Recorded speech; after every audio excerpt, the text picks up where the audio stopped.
Est-ce que vous savez que dans la Bible, il y a plein de formules trinitaires très intéressantes qu'il faut connaître? La première d'entre elles, c'est ce qu'on appelle la bénédiction trinitaire. 2 Corinthiens chapitre 13 verset 14.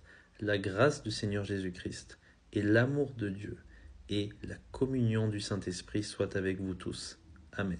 On se rappelle aussi la grande commission de Jésus-Christ. Baptisez-les au nom du Père, du Fils et du Saint-Esprit.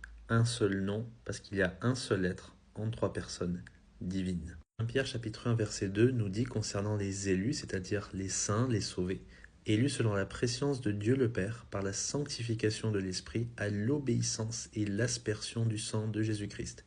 La grâce et la paix vous soient multipliées. Hébreux chapitre 9 verset 14, c'est un verset très intéressant.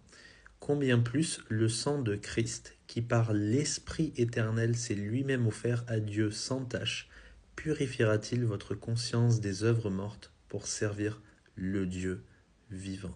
3 personnes en un seul Dieu vivant.